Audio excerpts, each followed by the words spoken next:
আসসালামু আলাইকুম, কেমন আছেন সবাই? আশা করছি ভালো আছেন। আমরাও খুব ভালো আছি। আমি তাজ রানী ব্লগ থেকে আমি তাজমিন।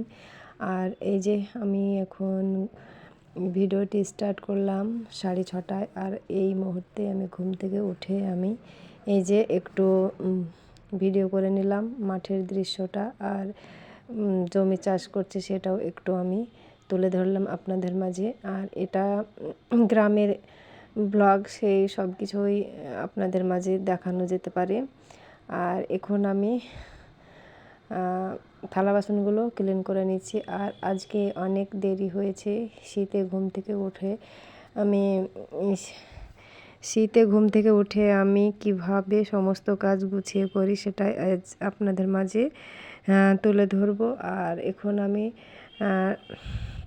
রান্নাঘরটা আমি ক্লিন করে নিয়েছি, সেটা আপনাদের মাঝে শেয়ার করতে পারিনি। ওই যে বললাম দেরি করে উঠতে গিয়ে কিছুই আপনাদের মাঝে কিছু জিনিস আপনাদের মাঝে শেয়ার করছি, আর কিছু বাদ গিয়েছে। আর আমি রান্নাঘরটা অফ ক্যামেরায় ক্লিন করে আমি চলে আসলাম, থালা বাসনগুলো ক্লিন করে নিচ্ছি। আমার ভিডিওটি যে যেখান থেকে দেখছেন ভালো লাগলে লাইক করবেন, কমেন্ট করে আপনাদের মতামতটা জানাবেন। আর বেশি ভালো লাগলে সাবস্ক্রাইব করে পাশে থেকে যাবেন।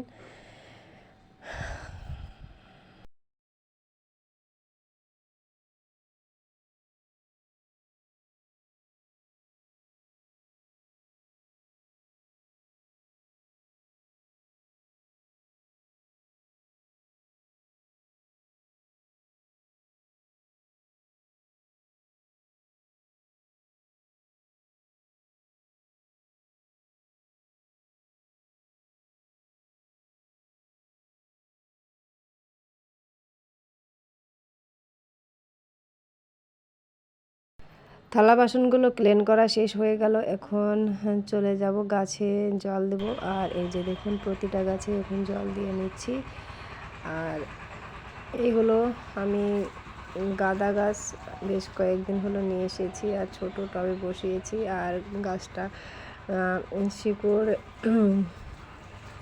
গাছটা মাটির সঙ্গে লেগে গেলে তারপরে আমি বড় টবে লাগাবো। আর প্রতিটা গাছে আমি জল ঢেলে নিচ্ছি।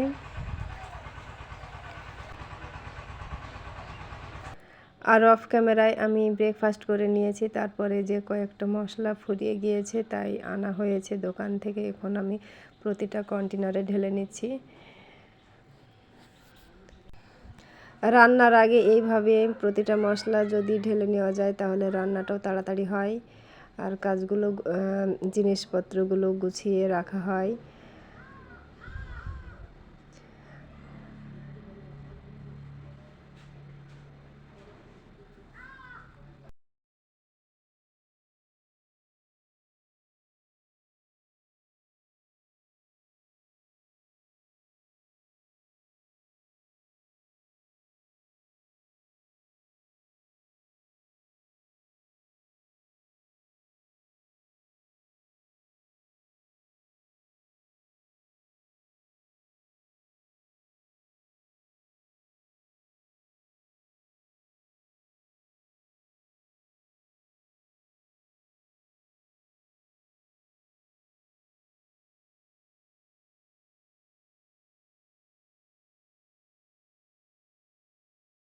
তারপরে এটা কয়েক রকমের সবজি, 4-5 রকমের সবজি আমি একসঙ্গে বসিয়ে দিলাম সিদ্ধ করে। আমি এটা মালিশ তৈরি করে নেব।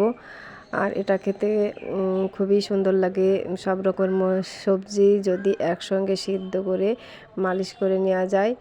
আর তারপরে আমি এই যে হলুদ লবণ, কাঁচা লঙ্কা কেটে দিয়েছি, হলুদ লবণ আর একটু জল দিয়ে আমি এগুলো সিদ্ধ করে নেব। তারপরে আমি পাঁচফোড়ন আর পেঁয়াজ ভরিয়ে আমি এটাকে তেলামো করে নেব। আর এই যে দেখুন বললাম তো আপনাদের যে শীতে দেরি করে ওঠার কারণেই এই যে জল গরম করার সময় পাই না, তাই আমি জলটা এই ভাতের হাঁড়ির ওপরে বসিয়ে জলটা গরম করে নিয়েছি। এখন খেয়ে নিলাম। আর এদিকে হচ্ছে খাসির মাংস, এটা মাংসটা 1 কেজি হবে।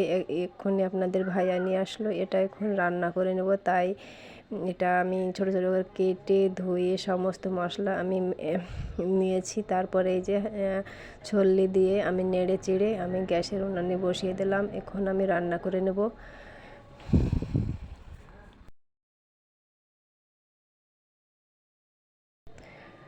আর এইদিকে দেখুন খাসির মাংসটা জল শুকিয়ে এসেছে, আর এখন আমি কষিয়ে নিচ্ছি। কষিয়ে নিয়ে আমি গা মাখা ঝোল করে নেব, আর পরিমাণ মতো জল দিয়ে দিব। আর ভিডিওটা আজকের মতোই শেষ করলাম। ভালো থাকবেন, সুস্থ থাকবেন। আল্লাহ হাফেজ।